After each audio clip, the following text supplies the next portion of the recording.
Good evening. My name is Ileana Selejan. I am a Romanian art historian and curator, and I am here to introduce the screening for tonight.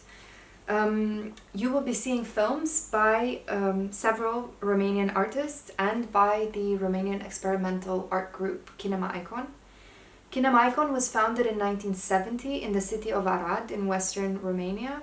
It was founded by George Sabau, a professor and at the local art school, a professor of arts and aesthetics, art theory, and he decided that it was imminently important and urgent for a group to study the language of film, to study the history of film. And in order to start this group, so he wanted also to support students in producing their own experimental films.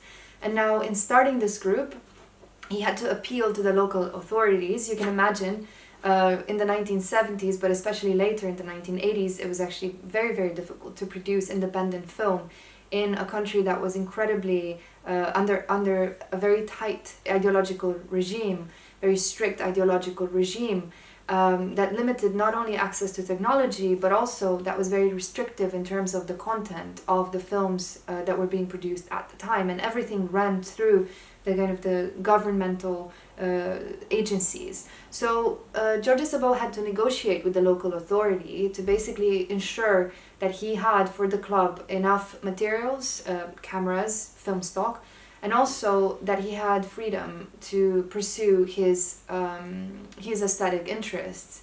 The deal that was struck with the local authorities was that the group was going to produce 62 documentary films. They produced these 62 documentary films in the period between 1970 and 1989, the year of the Romanian Revolution. And but the way that they managed to make their experimental films was that they saved up film stock from the documentary films, and they put it aside, and then later dabbled within their experiments and produced an exact number, 62 documentaries and then 62 experimental films. So amongst the films that you will be seeing tonight are some of these experimental films, starting with George Sabau's film, his first, produced in 1970, right at the beginning of the group. This is when he was still kind of looking for students who would be interested and who would be interested in participating in the group. And still took quite a few years until they got started, until they learned, and until they started to produce their own experiments. So this is the film made by the teacher, by Dr. Sabau, and it's a film where he's trying to experiment with splicing the frame. So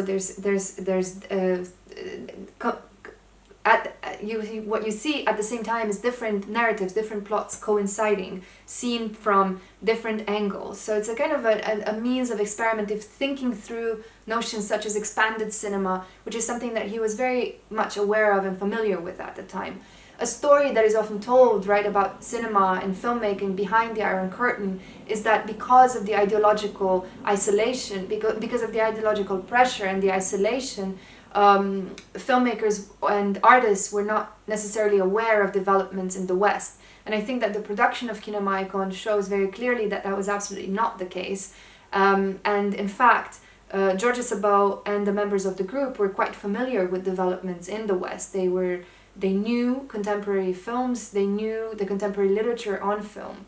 But they also, what I should mention as well, was that they were not as interested in kind of inserting themselves into circuits for the production and distribution of film and cinema. Rather, they were interested in working more in a kind of an avant-garde sense within a greater field of art in the country and internationally. So they positioned themselves as artists, as multidisciplinary artists. And so several of the films that you will see tonight, I think, very much embody that idea of interdisciplinarity and thinking through film as a profoundly interdisciplinary medium. So, for example, another film on the screening list, Illuminations by Ioan Pleș, he's very skilled. He's one of the members of the group who's most interested in abstraction and experimenting with the actual film stock. So he's scratching it, he's painting over it, he's doing all sorts of insertions and interventions on the very, very substrate of filmmaking. And again, this highlights this interdisciplinary aspect. Yes, another one of the films on the list, also by kinema icon member, Valentin Constantin, shows a different angle of approach within the kinema icon group, which had to do with, you see a more kind of you see a type of film where the narrative is entirely disconnected. So the play here is with the narrative and the plot line of the film. Similarly, a film like Iosif Stroia's self-portrait will speak to, again, the discontinuities with one's personal biography. And here it matters that he had a background in graphic design, and in the film you will see again his interventions onto the film. He's playing with the story and the narrative, but as well also physical intervention into the screen, so into the film. So you will see actually quite a lot of juxtaposition and double exposure, solarizations and things like that. Many of them were playing with similar techniques. Another film by a kinema icon member that you will see tonight, by Viorel Simulov, which shows an almost an obsessive fixation with the eye. The film is almost entirely shot through close. So the film by Viorel Simulov shows a sequence, is almost entirely shot as close-up, a series of close-ups. Becomes almost unwatchable after a while. It's like a fixation on the eye, this obsessive gaze towards the eye, which to me is an immediate reference to Giga Vertov and A Man with a Movie Camera, right? So I think that the films are also very quotational and referential. They're also very quotational and referential in terms of the references, the audio sound references that make, and you will see that they use very often on the soundtrack contemporary music, rock especially, but also jazz, genres that were actually banned at the time in the country. So there's always kind of a playful launch into, people have often commented, is it a critique? Are these films critiquing the regime in any way? Are they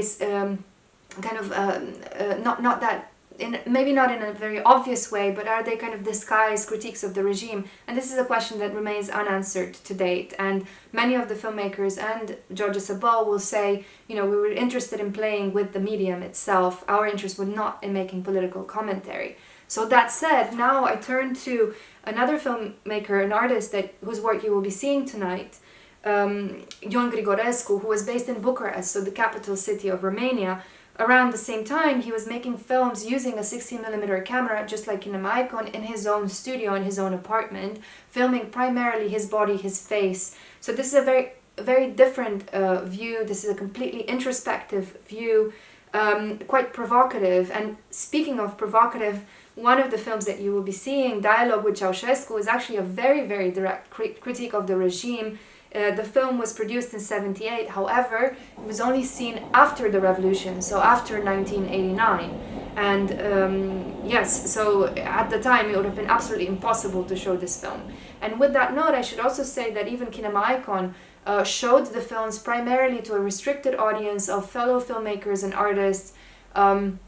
Very few of the films would be shown at film festivals in Romania. There was one screening at a Czech festival actually in Brno. However, generally the films remained contained within the country. And I also want to point to one other film that you will be seeing tonight that was made by Constantin Flondor, a member previously of the Sigma group. This film is made thereafter, which documents his work, really beautiful juxtapositions of different frames and different fragments, similar to Kinema Icon, as you will note. He's also documenting his performances with flour and actions with flour. So yes, that's about it for me. I hope you enjoy tonight's screening, and yes, enjoy.